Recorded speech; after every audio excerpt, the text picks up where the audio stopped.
जिसने घर बनाया होता है उसे ही घर की दीवार से, घर के झरोखों से मोहब्बत होती है। जिसे घर अपना नहीं लगे, उस घर के गिरने पर, टूटने पर, बिखरने पर शायद उसे उतना दर्द नहीं हो। ये देश हमारे पुरखों ने अपनी कुर्बानी से बनाया है और हजारों साल में बहुत मेहनत करके यहाँ तक का सफर तय किया है। जब देश का कद बढ़ाना होता है, भारत को दुनिया की नजर में अच्छा बताना होता है, तो कोई भी बाहर जाके ये नहीं कहता कि इसी देश की किताब में लिखा है मुखस से जाए थे, कुछ लोग मुख से भी पैदा हुए थे। ये नहीं बताते बाहर, क्योंकि दुनिया हंसेगी, क्योंकि मुख से कोई कैसे पैदा हो सकता है। खतरा है आजकल ये बोलने का, इसलिए किताब साथ लेकर आया हूँ। इस सवाल को पूछने वाले पहले आइडिया ऑफ इंडिया के नायक थे ज्योतिबा फूले, जिन्होंने गुलामगिरी में पूछा कि अगर मुख से बच्चा पैदा होता था तो गर्भ कहाँ ठहरता था। ये मैं नहीं बोल रहा, ये ज्योतिबा फूले बोल रहे हैं कि माना कि तुम में इंसानियत नहीं थी, जिस दिन बाबा साहब का संविधान लागू हुआ उस दिन से तुम भी इंसान बन जाओ और बराबर का देश बनाएंगे। तुम अपने हिस्से का रहना, हम अपने हिस्से की रोटी खाएंगे। इसकी कोशिश का नाम फूले अम्बेडकर शाहू के विचार का है। संत कबीर ने पूछा, माटी का एक नाग बनाकर पूजे लोग लुगाया, और जिंदा नाग घर में जब निकला ले लाठी दौड़ाया। और आज से 700 साल पहले हमारे पुरखे कबीर आइडिया ऑफ इंडिया में एक एक ईंट जोड़ करके एक मकान बना रहे थे जिसका नाम था भारत। और जो हमारे आपके घर का बच्चा जो अपना स्कूल नहीं बचा पाया और जो अपना घर नहीं बचा पा रहा और वो धर्म बचाने जा रहा। बचपन में पैदा हुआ तो सिखाया गया कि धर्म इस चीज का नाम है जिसमें भगवान इंसान की रक्षा करता है, और जैसे जैसे बड़े हो गए पता चला कि इंसान को भगवान की रक्षा करनी है। ये गलत है कि सही, ये तो आस्थावान लोगों को बताना चाहिए। सिलेबस से मुगल काल गायब कर दिया।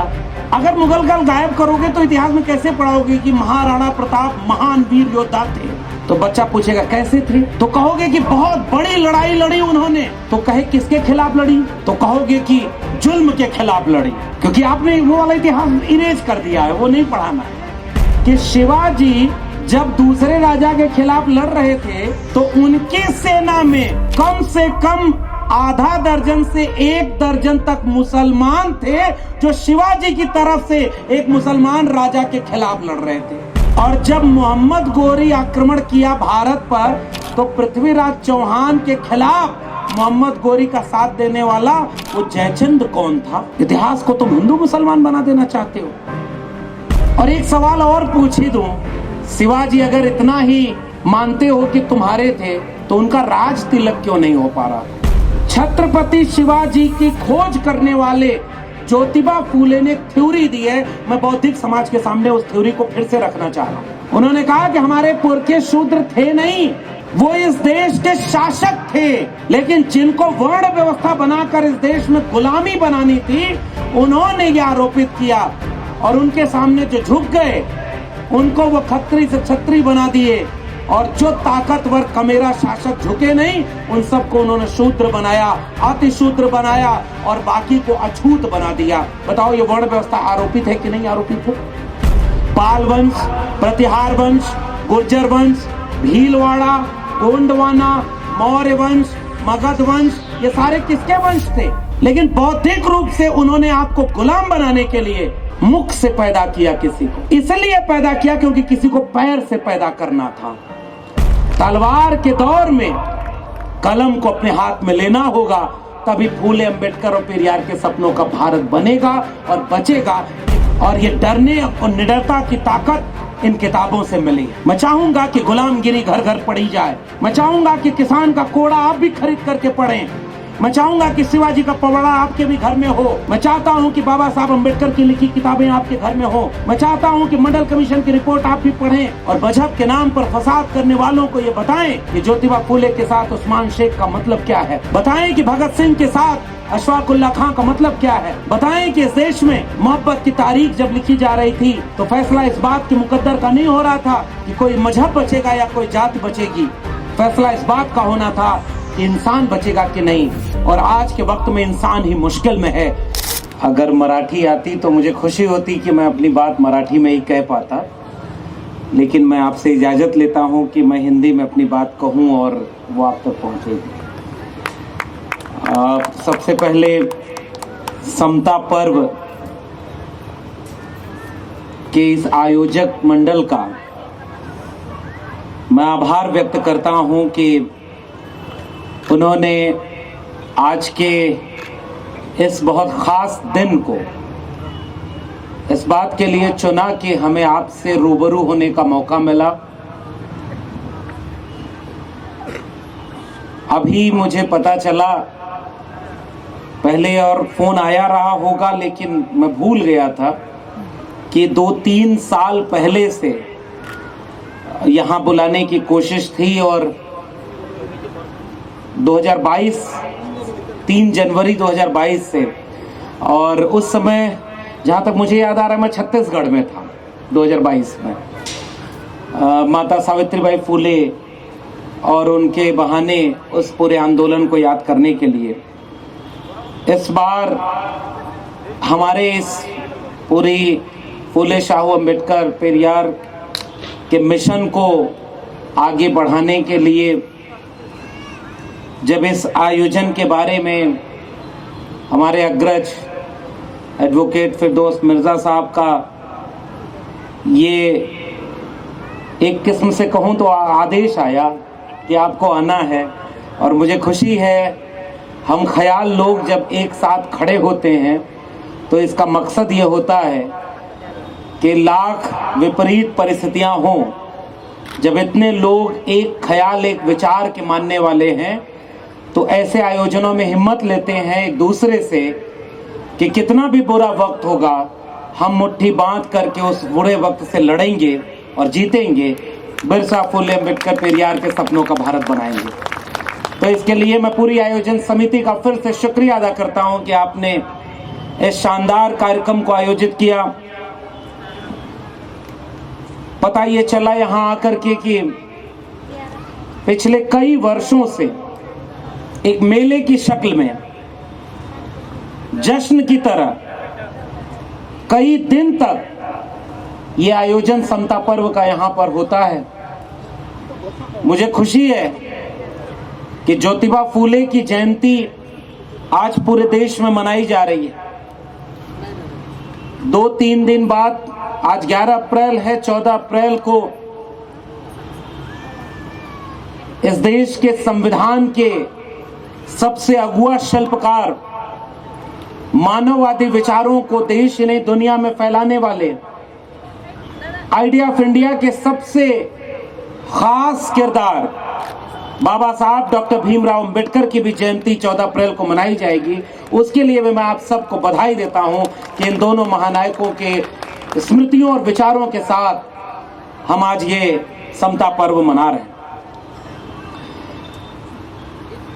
लेकिन पूरे देश में लाखों लोग जश्न और जयंती में शामिल होंगे, मगर न कहीं पुलिस लगानी पड़ेगी, न कहीं कर्फ्यू लगाना पड़ेगा, न कहीं हिंसा होगी, और न कहीं डीजे पर ऐसे गाना बजाया जाए कि अगले दिन उसकी वीडियो वायरल हो और किसी को शर्मिंदा होना पड़े।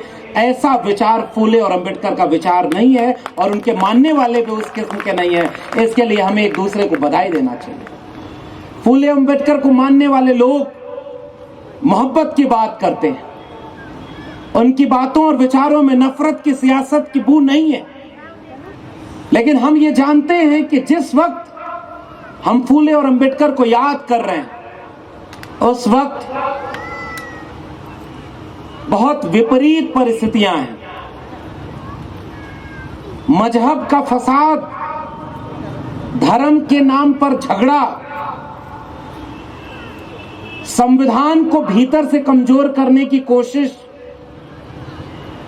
शिक्षा व्यवस्था को प्राइवेट हाथों में बेच करके स्कूल की फीस, कलम और किताब को महंगा कर देना, पिछले 50 साल में सबसे ज्यादा बेरोजगारी होना, इन सारे सवालों पर अब बात नहीं होती।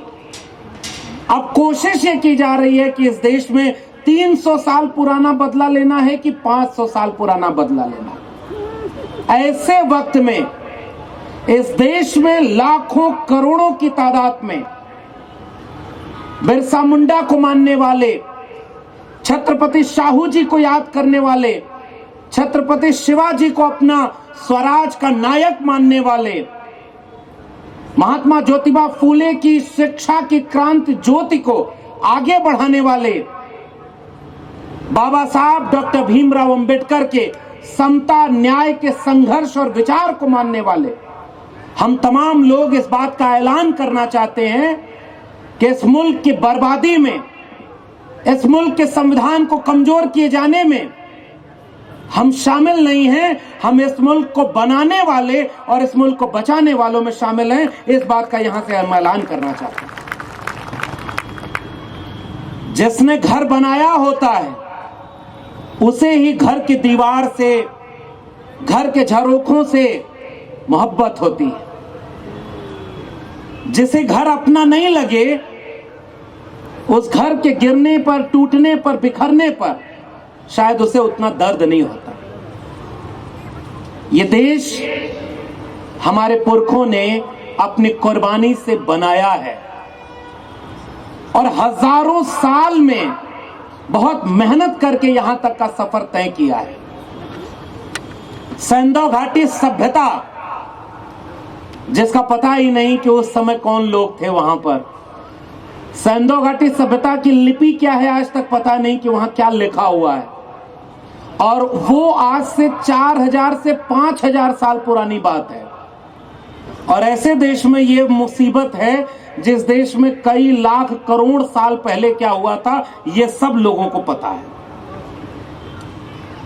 तो कई लाख करोड़ साल पहले क्या हुआ था इसकी बात हम नहीं करने आए, क्योंकि वो हमें पता ही नहीं। लेकिन इस देश में पिछले 5000 साल में क्या हुआ इसका हमें पता है। इस देश में जब अंधविश्वास, कर्मकांड, पाखंड, कुरी, जातिवाद इसको बढ़ाने की कोशिश हुई तो इस देश के बनाने वालों की बुनियाद में सबसे पहला नाम कोई आया तो उसका नाम है तथागत गौतम बुद्ध। और उन्होंने इस आइडिया ऑफ इंडिया की बुनियाद को रचा है। बुद्ध का मतलब प्रज्ञा, बुद्धि। बुद्ध का अर्थ है शील, बुद्ध का अर्थ है करुणा, बुद्ध का अर्थ है दया, प्रेम। और बुद्ध का मतलब यह है कि इंसान और इंसान अलग नहीं है, वो एक होते हैं।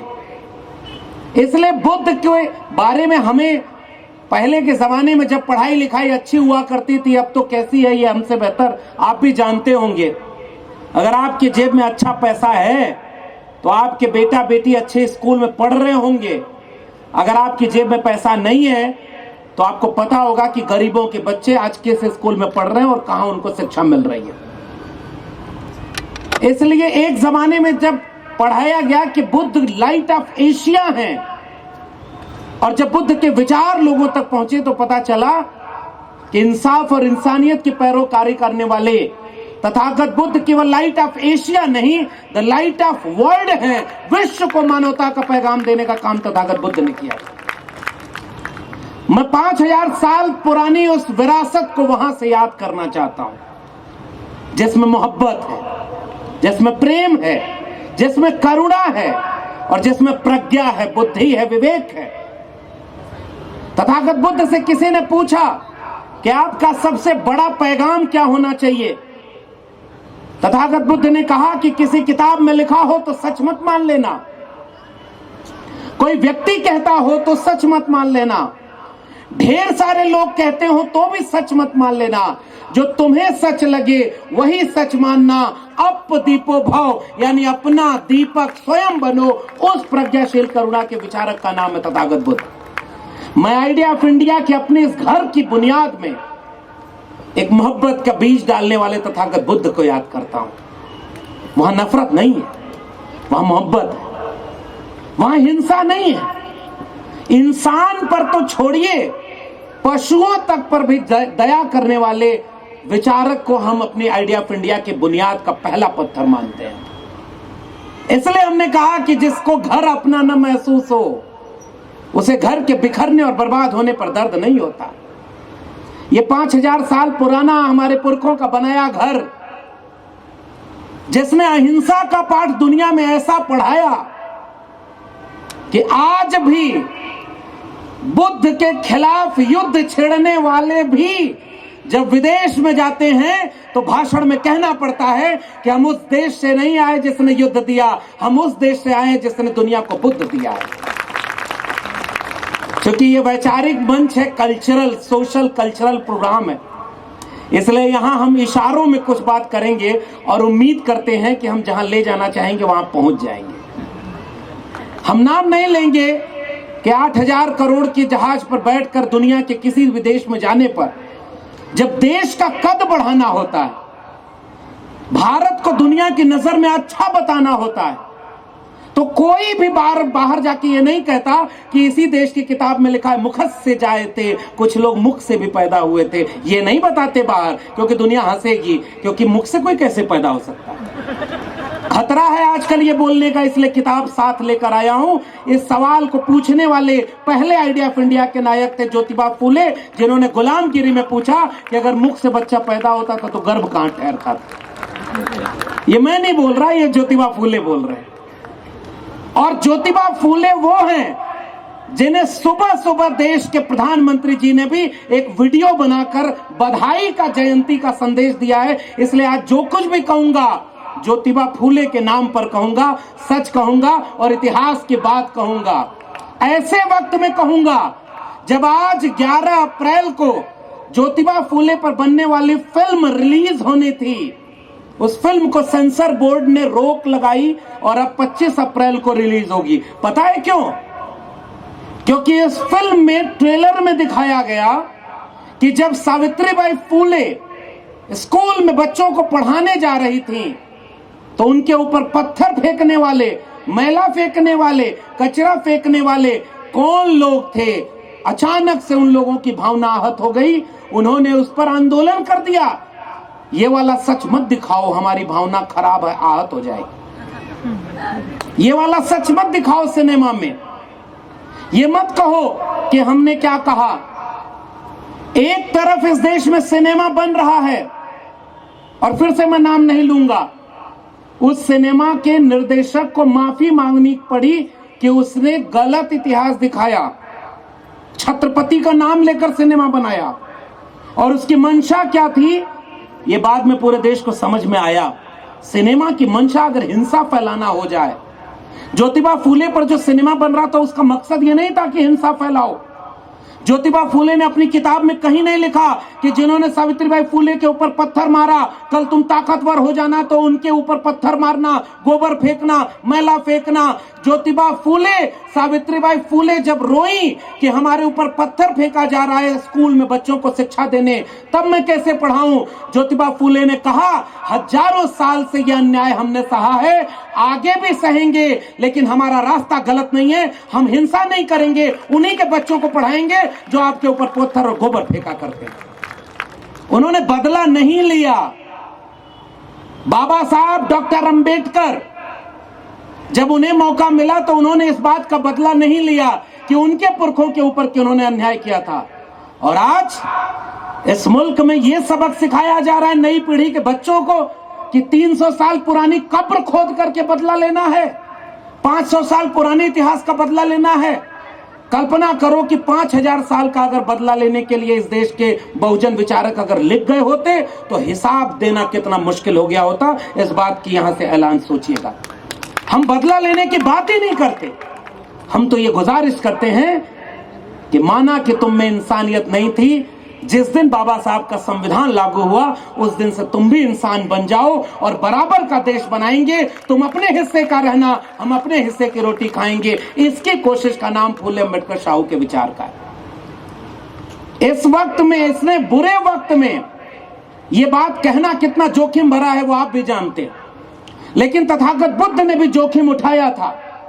अगर जोखिम न उठाते तो बुद्ध अपनी रोशनी को इस मानवता के लिए नहीं प्रसारित कर पाते। लेकिन मैं एक सवाल पूछना चाहता हूं समता पर्व यवतमाल से कि बुद्ध के खिलाफ उस समय युद्ध कौन लोग छेड़ रहे थे? तथागत बुद्ध के बौद्ध विहारों पर हमला किसने किया था? जिस वृक्ष के नीचे तथागत बुद्ध को ज्ञान प्राप्त हुआ था, उसको काटने और उस लाइब्रेरी को जलाने का काम किसने किया था? नाम लिया जाए क्या? हाँ, आपको क्या दिक्कत है? लेना है तो मैं लूं, मुकदमा होगा तो मेरे ऊपर। आप तो सुन रहे हो, लेकिन इसलिए यहां नहीं नाम लूंगा क्योंकि पता तो सबको है। हमें किसी को चढ़ाना नहीं, हमें केवल ये एहसास कराना है कि गलती जहां हुई है, गलती को सुधार लेना चाहिए। आइडिया ऑफ इंडिया की एक और रोशनी का जिक्र करते हुए उसका पहला पद पढ़ रहा हूं। कहें कबीर जायदा बही और जबे से चेता तबे से सही। कबीरा, इस संसार में भांति भांति के लोग। आइडिया ऑफ इंडिया के हमारे भारत जैसे मुल्क के घर को बनाने का काम किसी संत कबीर ने किया था, और उस संत कबीर को पता था कि संतों ऐसा जग बौराना, साच कहो तो मारन धावे और झूठे जगपतियाना। संत कबीर को पता रहा होगा कि साल 2025 जब आएगा तो देश में सबसे बड़ी कुर्सियों पर वो लोग बैठेंगे जो बड़ा बड़ा झूठ बोला करते हैं। बहुत बड़ा, जितना बड़ा झूठ जो बोल ले वो उतनी बड़ी कुर्सी पर बैठेगा, लेकिन सच बोलने पर मारा जाएगा। संत कबीर ने इस देश में पूछा, तुम कद बाबन हम कद सूद, हम कद लोहू तुम कद दूध, एक बूंद ते सब उत्पन्ना, कौन बाबन कौन सूदा। संत कबीर ने इस देश में पूछा, काकर पाथर जोड़ के मस्जिद लई, चिनायता चढ़मुल्ला बाग दे क्या बहरा हुआ खुदाए, तो पासन पूजे हरि मिले तो मैं पूजो, पहाड़ ताते ये चाकी भली पीस खाए संसार, अरे इन दोन राह न पाई, हिंदुन की हिंदुआई देखी तुर्कन की तुर्काई, अरे इन दोन राह न पाई। संत कबीर ने पूछा कि माटी का एक नाग बनाकर पूजे लोग लुगाया, और जिंदा नाग घर में जब निकला ले लाठी दौड़ाया। और आज से 700 साल पहले हमारे पुरखे कबीर आइडिया ऑफ इंडिया में एक एक ईंट जोड़ करके एक मकान बना रहे थे जिसका नाम था भारत। उस ईंट में तर्क था, वैज्ञानिकता थी, पाखंड और अंधविश्वास का विरोध था। मछली न तरी जिसका गंगा में ही घर है। और मैं तो यूपी वहीं का रहने वाला हूं। चंद रोज पहले बताया यह जाता है कि आधा देश वहीं था। समझदार को इशारा काफी। झूठ को सच से हराया जा सकता है। संत कबीर ने किसके लिए पूछा? मन न रंगाए रंगाए जोगी कपड़ा। संत कबीर ने किसके लिए कहा कि ऐसा दुनिया ऐसी बावरी, पाहन पूजे जाए और घर की चाकी कोई न पूजे, जाका पीसा खाए। संत कबीर इसीलिए लिख गए कि कबीरा खड़ा बाजार में और लिए लुकाठी हाथ, जो घर जा रहे हो अपना चलो हमारे साथ। ये आसान रास्ता नहीं था। उस जमाने में भी कोई था जो कबीर के खिलाफ खड़ा था, जैसे तथागत बुद्ध के खिलाफ कोई खड़ा था, मक्खलपुत गोशाल के खिलाफ कोई खड़ा था, आजीवकों के खिलाफ कोई खड़ा था, बौद्ध विहारों के खिलाफ कोई खड़ा था। और मैं अभी 4 दिन पहले बोध गया होकर आया हूं। वहां बौद्ध विरासत को बचाने के लिए एक आंदोलन चल रहा है। उस आंदोलन में जाकर पता चला बौद्ध विहार महाबोधि मंदिर बना दिया उसको, और उसका नाम था महाबोधि विहार, जहां तथागत बुद्ध को ज्ञान प्राप्त हुआ। और वहां की कमेटी में 9 लोग हैं, 4 बुद्ध के मानने वाले और 4 बुद्ध को नहीं मानने वाले। ऐसा तो इसके और किसी धार्मिक जगह पर है क्या? और बीते दिनों रात भर जाग कर संसद में कानून पास हो गया है। बड़ी चिंता है गरीब मुसलमानों की, और गरीब मुसलमानों की चिंता वो कर रहा है जो न मुसलमानों को टिकट देता है न उससे वोट मांगता है। आप कल्पना करके देखिए। और यहां बुद्धिस्ट लोग कह रहे हैं कि ये बौद्ध विहार तो हमारा है, यहां हमारे बौद्ध विहार में आप क्यों हैं? लेकिन वहां आंदोलन पर मुकदमा हो रहा है। जिस दिन मैं गया उसी दिन उनके ऊपर 2 मुकदमा हुआ था। वो रिसीव करके उसको ले आए थे। क्या मांग कर रहे हैं? बीटी एक्ट 1949 में कि जो हमारा इबादत घर है वो हमारा रहे। इसलिए महात्मा कबीर ने कहा होगा कि मोह को कहां ढूंढे रे बंदे, मैं तो तेरे पास में। ना मैं मंदिर, ना मैं मस्जिद, ना काबे कैलाश में, ना मैं जप में, ना मैं तप में, ना मैं व्रत उपवास में। खोजी हो तो तुरते मिले हो पल भर की तलाश में। कहे कबीर सुनो भाई साधो, मैं तो हूं विश्वास में। इसलिए मैं तथागत बुद्ध के बाद कबीर को याद कर रहा हूं। और संयोग देखिए, बाबा साहब डॉक्टर अंबेडकर अपना पहला वैचारिक गुरु तथागत बुद्ध को मानते थे और दूसरा गुरु संत कबीर को मानते थे। संत कबीर के विचार को आगे बढ़ाया संत रैदास ने।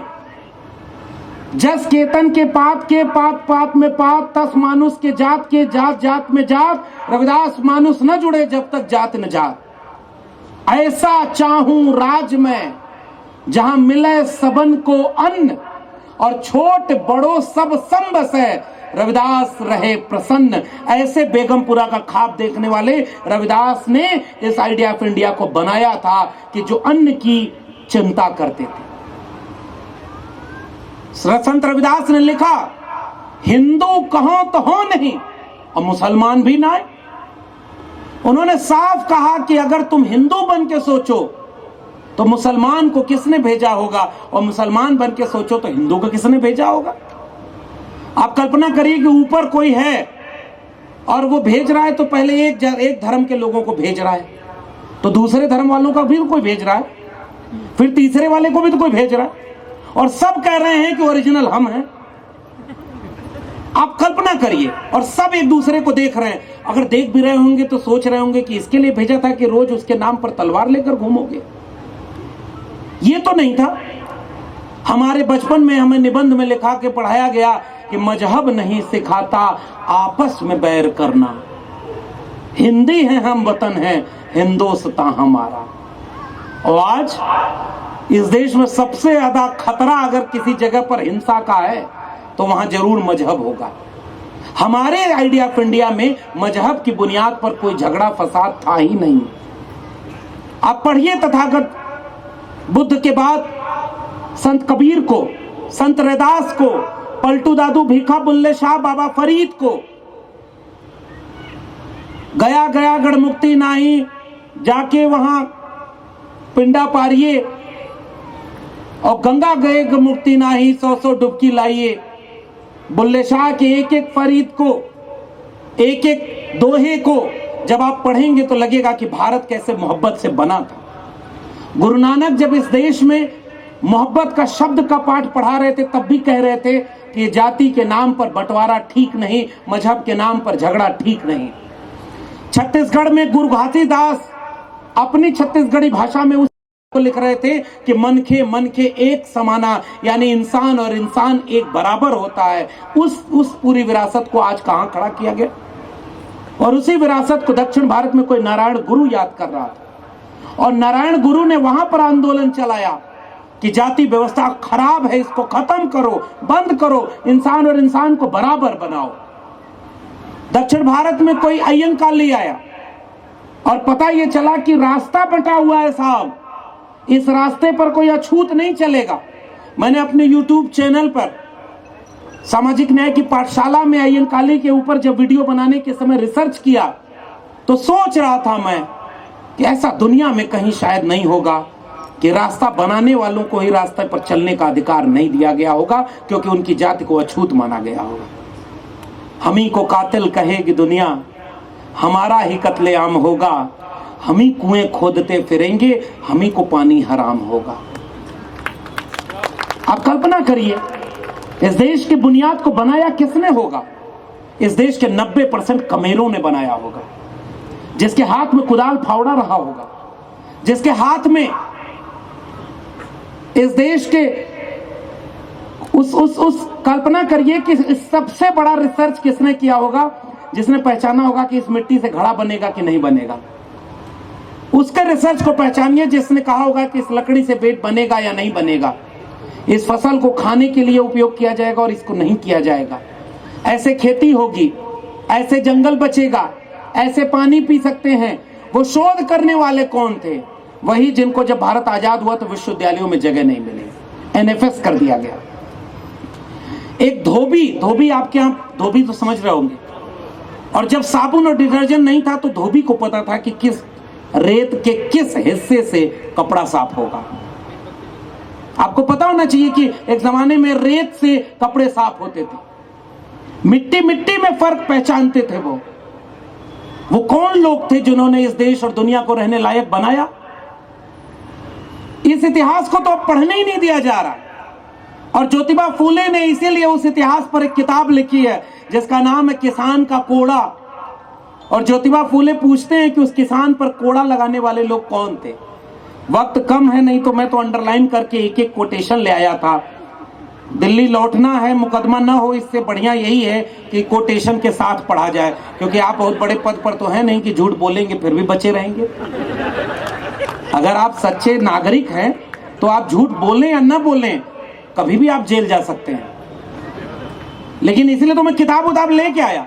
अगर मुझे बाबा साहब पर आज कोई बात कहनी है तो मैं उनकी जीवनी जो अभी प्रकाशित हुई है उसको लेकर के आया हूं। और जितने नौजवान यहाँ हैं उनको भी ये कहना चाह रहा हूं, हमारे पुरखे कलम और किताब के लिए लड़े और कलम और किताब को बचाने के लिए हमको लड़ना है। इसलिए हाथ में कलम और किताब रखिएगा, त्रिशूल तलवार से आप आने वाला कल नहीं बचा सकते। और कुछ लोग हैं जो अपने बेटा बेटी को अच्छे स्कूल में पढ़ा रहे हैं, विदेश में पढ़ने भेज रहे हैं, और देश के आपके हमारे घर के बच्चों को कहते हैं कि पढ़ लिख करके क्या करोगे जब धर्म ही नहीं बचेगा, पढ़ लिख करके क्या करोगे जब देश ही नहीं बचेगा। तो आपके घर का बेटा बेटी जिसको अच्छी शिक्षा नहीं मिली, जिसको अच्छा रोजगार नहीं मिला, उसको भी मन में कुलबुलाहट आती है, अच्छा धर्म खतरे में है, तो धर्म बचाने आपके घर का बेटा बेटी चला जा रहा है। और उनके घर का बेटा कहां जा रहा है? एक बेटा है जिसको बैट बल्ला पकड़ने नहीं आता, पहले वो बीसीसीआई का चेयरमैन बना और अब वो आईसीसी का चेयरमैन बन गया। और पिताजी क्या हैं? पिताजी देश दिल्ली में बैठे हैं, देश चला रहे हैं। यहां तोड़ो, यहां जोड़ो, इनको खरीदो, इनको बेचो, जो नहीं समझे उनको हड़का के देश चलाओ। और पिताजी कहते हैं परिवारवाद बहुत बड़ी चीज है।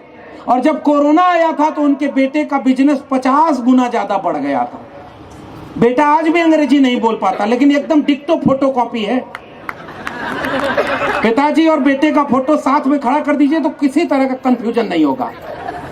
और बेटा आईसीसी, जो देश के सबसे, बीसीसीआई दुनिया का सबसे अमीर संस्था खेल की, और अब आईसीसी का चेयरमैन बना बैठा है। ये फर्क होता है। जो आपके बेटा बेटी की चिंता नहीं करता वो अच्छा पिता है, क्योंकि अपने बेटा बेटी को दंगे में नहीं भेजता, वो अपने बेटा बेटी को करोड़ों रुपया कमाने के लिए किसी और जगह पर भेजे हुए। और आपके बेटा बेटी को कहता है कि धर्म खतरे में, तू नहीं बचाएगा तो कौन बचाएगा। और जो हमारे आपके घर का बच्चा जो अपना स्कूल नहीं बचा पाया और जो अपना घर नहीं बचा पा रहा और वो धर्म बचाने जा रहा। बचपन में पैदा हुआ तो सिखाया गया कि धर्म इस चीज का नाम है जिसमें भगवान इंसान की रक्षा करता है। और जैसे जैसे बड़े हो गए पता चला कि इंसान को भगवान की रक्षा करनी है। ये गलत है कि सही? ये तो आस्थावान लोगों को बताना चाहिए। आप बताइए ना। मैं उत्तर प्रदेश से आता हूं और उत्तर प्रदेश में एक पोस्टर चला था जो आपको पता होगा, जो उनको लाए हैं हम उनको लाएंगे। समझदार को इशारा काफी, नाम लेने क्या जरूरत है भाई। हम भी सजग होकर के बोलते हैं, क्योंकि हमको पता है कि जहां दिल्ली लौट के जाना, एक तरफ बुलडोजर खड़ा है और एक तरफ न्यायालय खड़ा है जहां आपके ऊपर कोई मुकदमा करके जेल में डाला जा सकता है। और मैं इसलिए ये बात बार बार कह रहा हूं कि नौजवानों, आपको भी कोई बात अगर कहनी है तो अपने समाज की बीमारी का इलाज उन डॉक्टरों के कथन से करिए जिनसे बेहतर न हम आज तक सीख पाए न बोल पाए। ये फूले और अंबेडकर से ज्यादा अच्छा इलाज कौन करेगा? इसलिए हम उनके कोटेशन के याद करते हैं। और फिर एक बात पूछना चाहते हैं कि अगर तुमने सिनेमा से वो दृश्य काटा तो मैं पूछना चाहता हूं कि इतिहास में कल कैसे पढ़ाओगे? सिलेबस से मुगल काल गायब कर दिया। अब जब मैं चूंकि 14 साल विश्वविद्यालय में प्रोफेसर रहा और वहां हमने एनसीईआरटी का सिलेबस देखा साहब, वहां मुगल काल गायब कर दिया। अगर मुगल काल गायब करोगे तो इतिहास में कैसे पढ़ाओगे कि महाराणा प्रताप महान वीर योद्धा थे? तो बच्चा पूछेगा कैसे थे? तो कहोगे कि बहुत बड़ी लड़ाई लड़ी उन्होंने, तो कहे किसके खिलाफ लड़ी, तो कहोगे कि जुल्म के खिलाफ लड़ी, क्योंकि आपने वो वाला इतिहास इरेज कर दिया है, वो नहीं पढ़ाना है। घास की रोटी खाकर लड़े, तो कहे किस जुल्म के खिलाफ लड़ रहे थे, तो कहे एक राजा था, तो कहे उसका नाम क्या था। आखिरी में तो बताना पड़ेगा ना कि वो राजा कौन था जिसके खिलाफ वो राजा लड़ रहे थे। जैसे ज्योतिबा फूले अपनी किताब में गुलामगिरी में जितनी बात लिखते हैं, और उससे पहले एक और जरूरी बात, शिवाजी का पंवाड़ा एक किताब लिखते हैं। शिवाजी के ऊपर सबसे पहला ऑथेंटिक काम करने वाले नायक का नाम है ज्योतिबा फूले। बहुत सारे लोगों को पता ही नहीं था। आजकल वो रंग को टैली कर लेते होंगे कि अच्छा हमारा वाला रंग भागवा उनके भी रंग में है, तो यानी कि शिवाजी हमारे हो गए। और रिसर्च जब किया, एक किताब है शिवाजी कौन थे, आपने पढ़ी होगी, आप लोगों के पास अगर वो किताब ना हो तो, गोविंद पंसारे। और वो कहते हैं कि शिवाजी जब दूसरे राजा के खिलाफ लड़ रहे थे तो उनकी सेना में कम से कम आधा दर्जन से 1 दर्जन तक मुसलमान थे जो शिवाजी की तरफ से एक मुसलमान राजा के खिलाफ लड़ रहे थे। और जब मोहम्मद गोरी आक्रमण किया भारत पर, तो पृथ्वीराज चौहान के खिलाफ मोहम्मद गोरी का साथ देने वाला वो जयचंद कौन था। इतिहास को तुम हिंदू मुसलमान बना देना चाहते हो। एक तरफ महाराणा प्रताप अगर लड़ रहे थे धर्म बचाने, तो दूसरी तरफ से महाराणा प्रताप के खिलाफ लड़ने कौन चला गया था? नाम बताइए, आप लोग को पता हो तो। थोड़ा आप लोग को भी रिस्क में डालते रहूं, सारा रिस्क हम ही क्यों लें भाई? बताइए, महाराणा प्रताप के खिलाफ सेना का अगुवाई कौन कर रहा था? राजस्थान का राजा मानसिंह कौन है? उनके फोर फादर वो हैं जिनके आज के लोग किसी राज्य में कुछ बने हुए हैं, अब उसके आगे नहीं बोलूंगा, और उन्हीं की सरकार में बने हुए हैं जो हिसाब करने की बात करते हैं। मैंने जब पढ़ा कि ज्योतिबा फूले शिवाजी का पंवाड़ा खोज कर ले आए, तो ज्योतिबा फूले ने जिस शिवाजी से परिचय कराया पूरे मुल्क का, पूरे दुनिया का, वो शिवाजी तो ऐसा राजा जिसने अपने फरमान जारी किए। इस किताब में कई रेफरेंस है, वक्त कम है, पढ़िएगा। शिवाजी किसान परिवार से निकले हुए थे, कुंभी किसान, कृषक चेतना थी। और एक सवाल और पूछ ही दूं, शिवाजी अगर इतना ही मानते हो कि तुम्हारे थे, तो उनका राज तिलक क्यों नहीं हो पा रहा था? मुश्किल सवाल है। तो सारा आसान सवाल ही क्यों हम लोग पूछें, कुछ मुश्किल भी पूछेंगे। शिवाजी की तलवार में कोई ताकत में कमी थी क्या? अगर तलवार की ताकत से राजा तय होना था, तो शिवाजी से ताकतवर उस जमाने में कोई था क्या? फिर भी शिवाजी का राज तिलक करने से मना किया गया कि नहीं किया गया? जरा आप बताइए। बाहर से किसी को बुलाया गया कि नहीं राज तिलक करने के लिए? क्या नाम था? कुछ आप लोग को भी इन्वॉल्व कर ही रहा हूं, आप समझ ही रहे होंगे। किया था ना? बताओ, उनका राज तिलक करने से मना करने की वजह क्या थी? शूद्र। शूद्र कौन है? तो बाबा साहब ने बताया, हु आर शूद्रास। और बाबा साहब ने लिखा, जो महात्मा फूले ने भी लिखा, कि ऐसा नहीं है कि जो आज अपने को वर्ण व्यवस्था हमारे ऊपर थोप करके बताते हैं कि हम शूद्र थे। हम शूद्र नहीं थे। हमारे शासकों में कोई सम्राट अशोक पैदा हुआ जिसने वाकई अखंड भारत बना करके अपनी तलवार का दम दिखाया था। तुम उसको भी शूद्र में शामिल कर दिए। आज मौर्य वंश किसमें है? ओबीसी में शामिल कर दिया। सम्राट अशोक से बड़ा उस समय राजा, तलवार में दम दिखाई तो कलिंग का पानी लाल हुआ नदी का। और जब तलवार रख करके बुद्धिज्म का परचम फहराया, तो जैसे गांव में क्या होता है ना, खूंटा गाड़ देना कि ये हमारा है। 84,000 खूंटे गाड़ करके इस देश को बताया कि ये बुद्ध की जमीन है, और इसको बुद्ध के परचम को फहराने का काम किया था। छत्रपति शिवाजी की खोज करने वाले ज्योतिबा फूले ने थ्योरी दी है। मैं बौद्धिक समाज के सामने उस थ्योरी को फिर से रखना चाह रहा हूं। उन्होंने कहा कि हमारे पुरखे शूद्र थे नहीं, वो इस देश के शासक थे, लेकिन जिनको वर्ण व्यवस्था बनाकर इस देश में गुलामी बनानी थी, उन्होंने यह आरोपित किया और उनके सामने जो झुक गए उनको वो खत्री से छत्री बना दिए, और जो ताकतवर कमेरा शासक झुके नहीं उन सबको उन्होंने शूद्र बनाया, अति शूद्र बनाया और बाकी को अछूत बना दिया। बताओ ये वर्ण व्यवस्था आरोपित है कि नहीं आरोपित है? पाल वंश, प्रतिहार वंश, गुर्जर वंश, भीलवाड़ा, गोंडवाना, मौर्य वंश, मगध वंश, ये सारे किसके वंश थे? लेकिन बौद्धिक रूप से उन्होंने आपको गुलाम बनाने के लिए मुख से पैदा किया, किसी को इसलिए पैदा किया क्योंकि किसी को पैर से पैदा करना था, और पैर से पैदा करने वाले को यह समझाना था कि तुम गुलाम हो, पैर में पड़े रहना।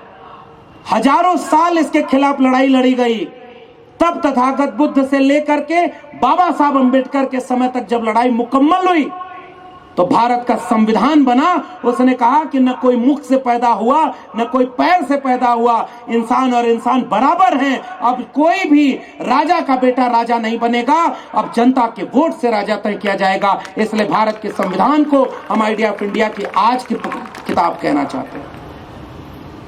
इसलिए मैंने इस मकान की बुनियाद की बात की है।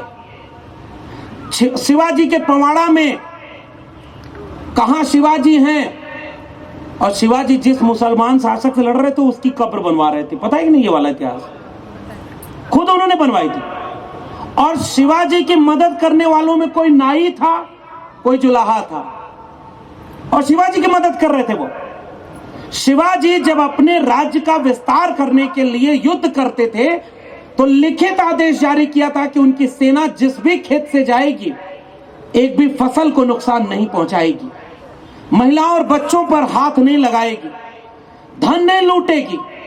परचम अमानवता का नहीं फैलाना था। शिवाजी इसीलिए स्वराज की बात करते थे जिसमें इंसान के दुख दर्द को कम करके प्रजा के हितैषी राजा के रूप में हम शिवाजी को छत्रपति के नाम से जानते हैं, इसलिए क्योंकि वो इस देश के कमेरा लोगों के राजा थे। और उनको कुछ लोग अनपढ़ लोग कहते हैं कि वो धर्म बचाने के लिए लड़ रहे थे।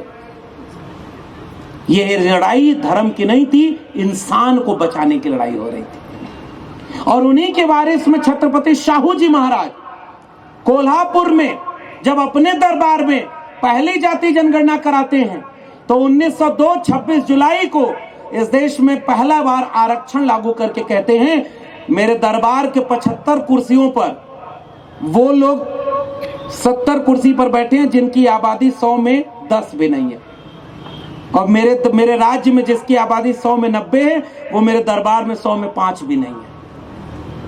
और पहला काम जाति जनगणना कराकर जिसकी जितनी संख्या भारी उसकी उतनी हिस्सेदारी दिलाने का काम छत्रपति शिवाजी महाराज के वैचारिक वारिस छत्रपति शाहू जी महाराज ने किया।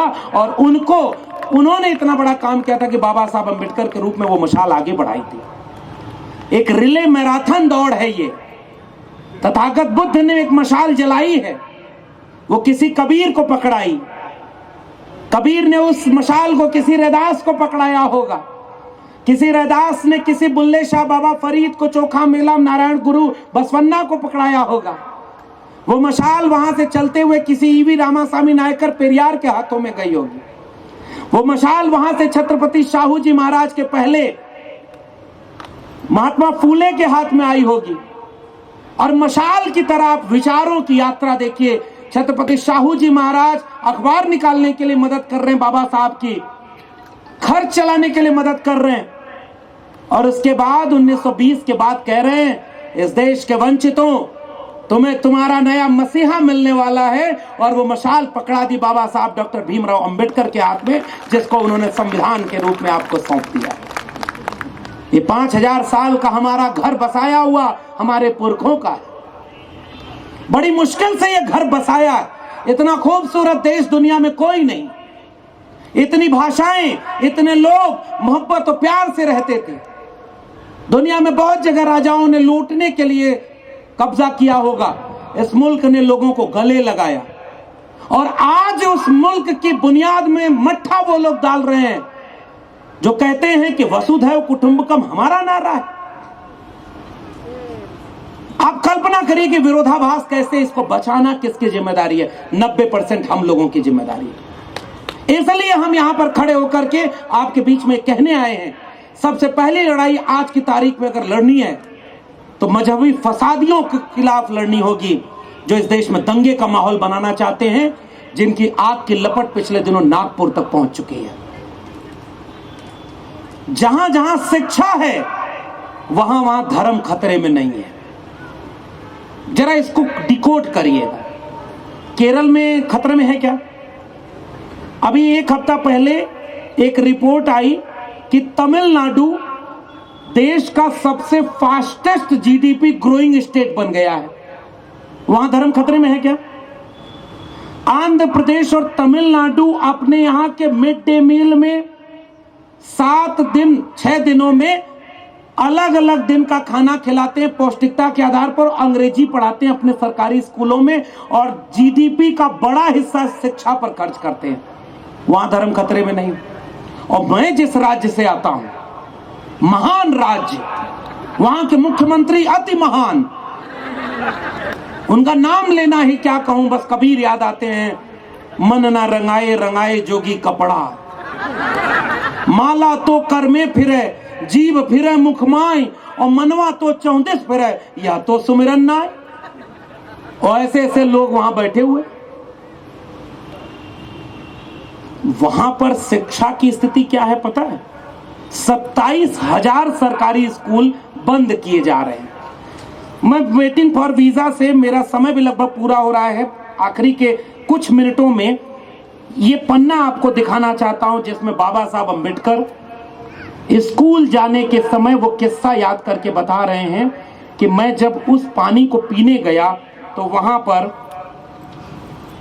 जो व्यवहार हुआ उससे मुझे कैसे वहां पर रुकना पड़ा, बताना पड़ा कि हम किस जगह के हैं और हमारे लोग कितना अछूतों के साथ भेदभाव। स्कूल में मैं यह भी जानता था कि ऊंची जाति के लड़कों को जब प्यास लगती तो मास्टर से पूछकर नल पर जाते और अपनी प्यास बुझा लेते थे, पर मेरी बात अलग थी। मैं नल को छू नहीं सकता था, इसलिए मास्टर की इजाजत के बाद चपरासी का होना जरूरी था। अगर चपरासी नहीं है तो मुझे प्यासे ही रहना पड़ता था। घर में भी मेरे कपड़े मेरी बहन धोती थी। सतारा में धोबी नहीं थे ऐसा नहीं था, लेकिन पैसे हमारे पास नहीं थे ऐसा भी नहीं था। हमारी बहन को कपड़े इसलिए धोने पड़ते थे क्योंकि अछूतों का कपड़ा कोई धोता नहीं था। हमारे बाल भी मेरी बड़ी बहन काटती थी क्योंकि अछूतों का बाल भी कोई काटता नहीं था। मैं यह सब जानता था, लेकिन उस घटना से मुझे ऐसा झटका लगा जो पहले मैंने कभी महसूस नहीं किया था। उसी से मैं छुआछूत के बारे में सोचने लगा। उस घटना के पहले तक मेरे लिए सब कुछ सामान्य था, जैसा कि सवर्ण हिंदुओं और अछूतों के लिए आमतौर पर होता है। और वो घटना है, कोरे गांव जाते समय एक जो इक्का गाड़ी होती थी उस पर उन्हें भेजा गया था कि आपको ले जाने के लिए कोई आएगा। और मैं सुना देता हूं, पढ़ूंगा तो वक्त लगेगा। रेलवे स्टेशन पर जब पहुंचे थे तो उनको रिसीव करने आए। उन्होंने कहा कि जैसे आपने रिसीव किया, तो उन्होंने कहा कि ये हमारे समाज के बहुत बड़े पुरोधा हैं, ऐसे पैदल नहीं जाएंगे, बैलगाड़ी लेके आएंगे। ताकतवर लोग थे, सक्षम थे। आधा घंटा हो गया, बैलगाड़ी नहीं आ रही थी। बाबा साहब परेशान हुए कि हो क्या रहा है। बाद में एक बैलगाड़ी आई, उसमें इक्का गाड़ी थी और उस पर बैठ करके जाने लगे। तो बाबा साहब ने कहा, जैसे ही वो कुछ दूर चला 2 जगह उसने टक्कर खाई। हमें लगा ये अच्छे से चला नहीं पा रहा है, क्या मामला है। और तीसरी जगह जब वो ले जाकर के पूरी इक्का गाड़ी पलट गई, मेरा पैर टूट गया। और उसके बाद हमें पता चला कि उस दिन लेट इसलिए हो रहा था कि इक्का वालों को पता चला जिसको लेके जाना है वो एक अछूत है, इसलिए उन्होंने अपना इक्का देने से मना कर दिया। एक व्यक्ति तैयार हुआ, 3 गुना पैसा लिया, इस शर्त पर लिया कि मेरा इक्का ले जाओ, बाद में कुछ जल वल छिड़क करके उसको पवित्र कर लूंगा, लेकिन चलाना तुमको पड़ेगा। तो अपना ही कोई व्यक्ति जिसको इक्का चलाने नहीं आता था वो नौसिखिया चलाने लगा। तब बाबा साहब एक लाइन लिखते हैं जो मैं जरूर पढ़ना चाहता हूं। वो कहते हैं कि मेरे लोगों को ये लगता था कि इससे मेरा सम्मान बढ़ जाएगा। उन्हें ये पता नहीं कि मेरी जान की कितनी कीमत थी। लेकिन मैं अपने लोगों के लिए लड़ना चाहता हूं जो लोग मेरे लिए इक्का गाड़ी तक नहीं आने देना चाहते थे। अब मैं जानना चाहता हूं कि बाबा साहब के साथ इतना अन्याय करने वालों में एक को मुसलमान का नाम नहीं दिख रहा है मुझे। चौदाड़ आंदोलन, महार सत्याग्रह से लौट रहे हैं और तालाब में पानी पीने का आंदोलन है वो। दुनिया में जाके बताओ इस देश के लोगों, अगर तुम्हारे में दम है कि जिस तालाब में जानवर पानी पी सकता था उसमें इंसान नहीं पानी पी सकता था। और जिस दिन आंदोलन करके लौट रहे थे उनके ऊपर लौटते समय हमला हुआ था। कौन लोग थे हमला करने वाले? ज्योतिबा फूले 1 जनवरी 1848 को पहला स्कूल खोलते हैं और जब घर से निकाल दिया ये कहते हुए कि धर्म के विरोध में काम हो रहा है, तो अपना घर साथ देने वाले उनके साथी का नाम था उस्मान शेख। ज्योतिबा फूले और उस्मान शेख की कहानी जानने वालों, अगर मेरा पैगाम समझ जाना तो ये समझ जाना कि हमारी लड़ाई मजहब के नाम पर लड़ने वालों की लड़ाई नहीं है। हमारी लड़ाई कलम और किताब को बचाने की लड़ाई है, मानवता को मानवता के बराबर करने की लड़ाई है। इसलिए हमारे पुरखों ने इसकी लड़ाई कभी लड़ी नहीं। और इसलिए मैं आपसे गुजारिश करने आया हूं, वक्त इतना बुरा आ गया है। मैं 14 साल दिल्ली यूनिवर्सिटी में प्रोफेसर था। एक किताब लिखी है, कभी मौका मिले तो पढ़िएगा, फिरदौस साहब उस बातचीत में भी शामिल रहे। और आज जब मैं देखता हूं सर, जिस फीस को हमने 2500 रुपए में पढ़ाई की थी 15 साल पहले, आज पता है 35,000 रुपए उस फीस की कीमत हो गई है। दिल्ली में अभिभावक आंदोलन कर रहे हैं कि 8वीं में पढ़ने वाले विद्यार्थी के लिए जो सिलेबस की किताबें खरीदी गई उनका दाम 12,000 से लेकर के 32,000 रुपया है। कितने लोगों की आमदनी महीने की 12,000 रुपए से ऊपर है? 82 करोड़ लोग तो इस देश में 5 किलो अनाज भी सरकार से लेते हैं, तब जाके उनके घर चूल्हा चलता है। गरीबी रेखा के नीचे रहने वाले सबसे ज्यादा लोग कौन है? और इस देश में जिसको नौकरी नहीं मिली, शिक्षा नहीं मिली, वो कौन है? इसलिए मंडल कमीशन की याद आती है मुझे। और फूले और अंबेडकर इस हक की लड़ाई लड़ना चाहते थे। बाबा साहब ये बात क्यों कहकर गए? Educate, organise and agitate. शिक्षित करो, संगठित करो, संघर्ष करो। शिक्षा वो शेरनी का दूध है, उसे जो जितना पिएगा उतना दहाड़ेगा। इसलिए शिक्षा को अपनी लड़ाई का हथियार बनाना होगा। तलवार के दौर में कलम को अपने हाथ में लेना होगा, तभी फूले, अंबेडकर और पेरियार के सपनों का भारत बनेगा और बचेगा। ये गुजारिश हम आपसे यहाँ करने आए और ये कहने आए हैं कि साल 2013-14 में टोटल जीडीपी का 5.4% एजुकेशन का बजट था और साल 2025 में एजुकेशन का बजट 2.3% यानी आधा हो गया। शिक्षा पर पैसा इसीलिए कम किया जा रहा है ताकि अनपढ़ों की भीड़ तैयार हो जाए। अनपढ़ों की भीड़ तैयार होगी तो उसको यह समझाना आसान होगा कि तुम्हारी नौकरी खतरे में नहीं है, संविधान खतरे में नहीं है, धर्म खतरे में है और वो धर्म बचाने के लिए चला जाएगा। इसलिए मैं आखिर में गुजारिश करके जाना चाहता हूं, ऐसे कार्यक्रम जब आप करते हैं और हमसे ये इतिहास बताते हैं, ये वकील साहब, राम जी, आपका नाम राम और हमारा लक्ष्मण कहाँ गए? एक राम दूसरा लक्ष्मण और काम कौन सा कर रहे हैं? एक बार एक टीवी डिबेट में मैं बैठा और बैठकर जब मैंने अंबेडकर, साहू, पेरियार की कुछ बात कही तो वहां एक ऐसा मन ना रंगाए रंगाए जोगी कपड़ा बैठा हुआ था टीवी पर और टीवी पर देखते ही बोला, अरे इसका नाम लक्ष्मण है लेकिन काम रावण वाला कर रहा है। तो हम लोग काम कौन सा कर रहे हैं वो उनकी नजर में आप समझिए क्या होगा। मैं बधाई देना चाहता हूं, धन्यवाद करता हूं पूरी आयोजन समिति का कि आप नाम रखना तो मेरे हक में नहीं था, काम का फैसला करना तो मेरे हक में था। मेरे सामने ये विकल्प था कि मैं चुपचाप नौकरी करता। मैंने प्रोफेसर की डायरी में ये लिखा कि मेरे लहजे में जी हजूर न था और कोई मेरा कसूर न था। वो लोग चाहते हैं कि आपको बड़े बड़े ओहदे पर बैठा दें, आपको प्रधानमंत्री बना दें, मुख्यमंत्री बना दें, आमदार खासदार बना दें, इस कमेटी उस कमेटी का मेंबर बना दें।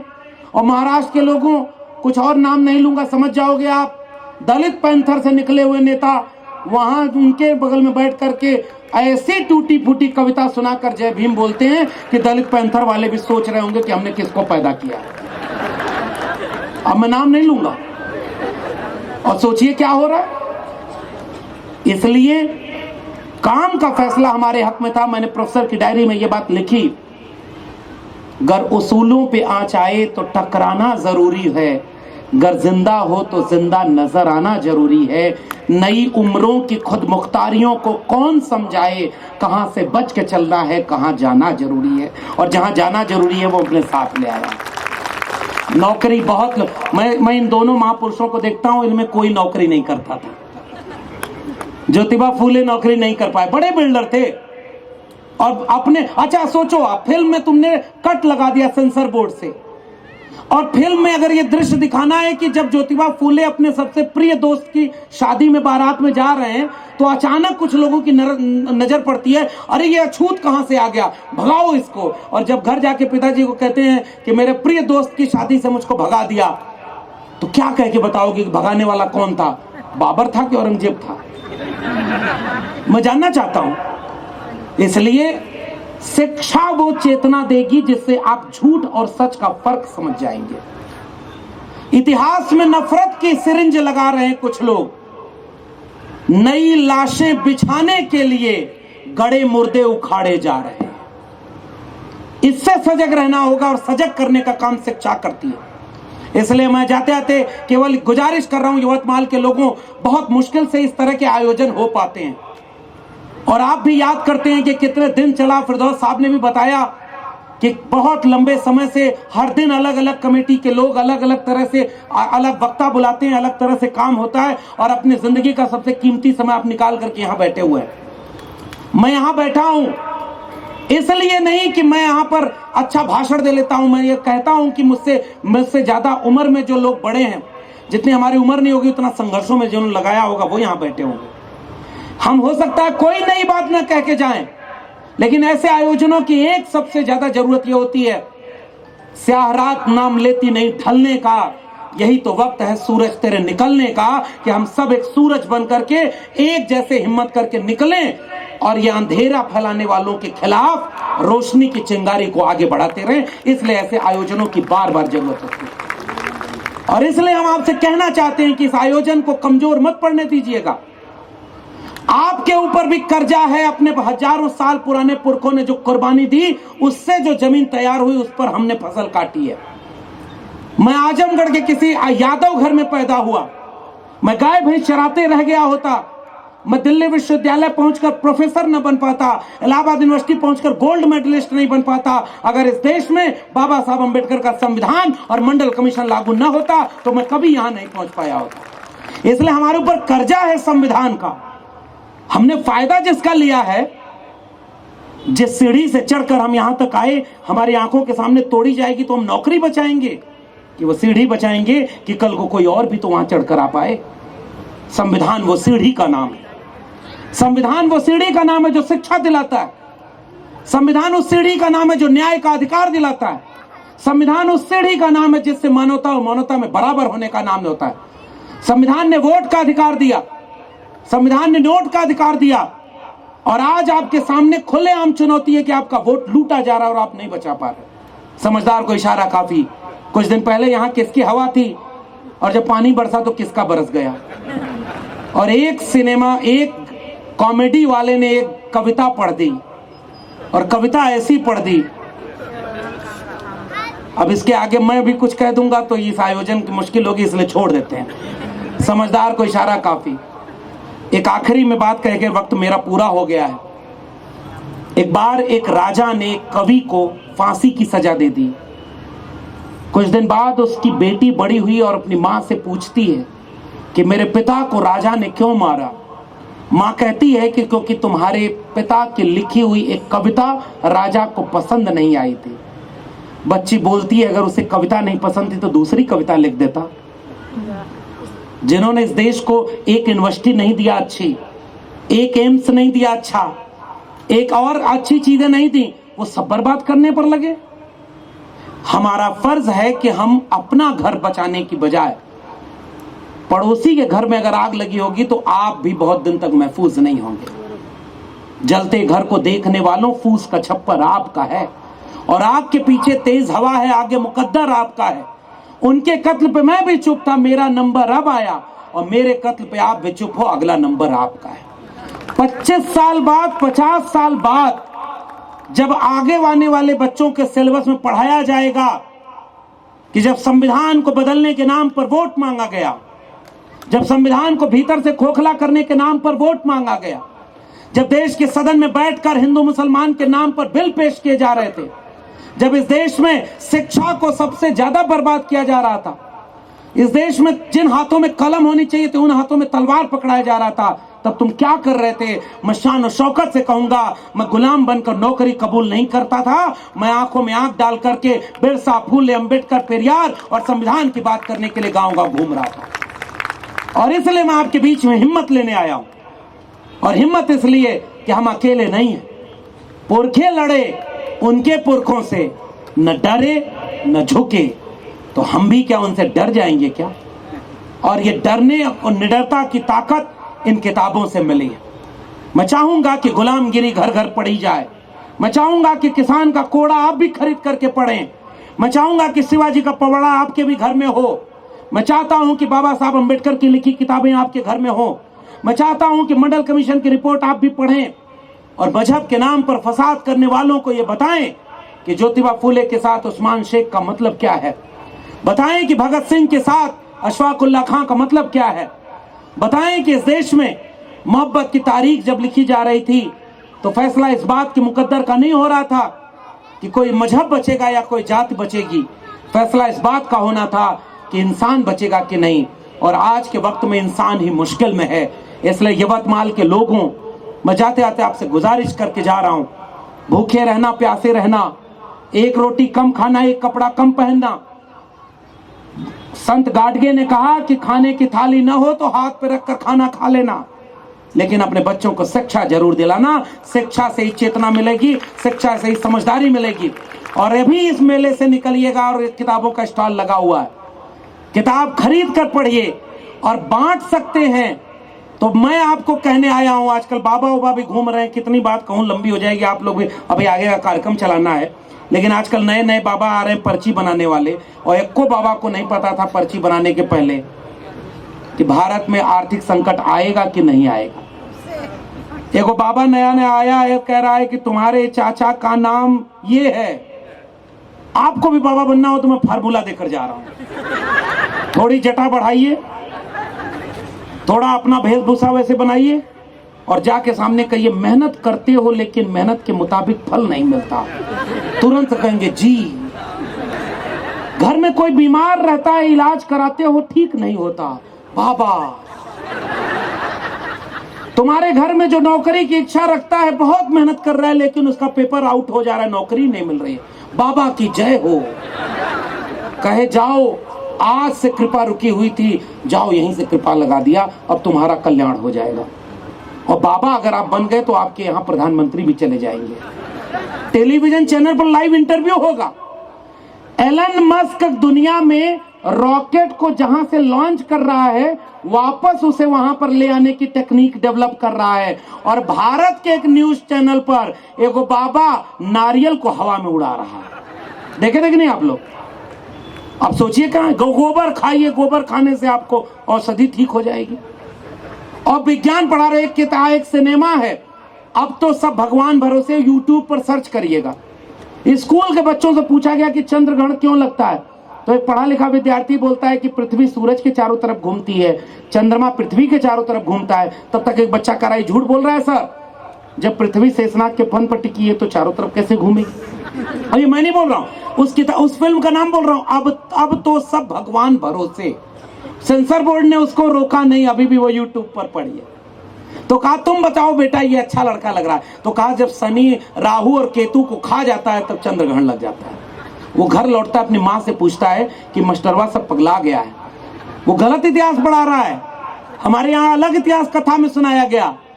इस इतिहास से खतरा इस देश को है, क्योंकि शिक्षा अगर खत्म हो गई तो पाखंड और अंधविश्वास की दुकान बढ़ जाएगी।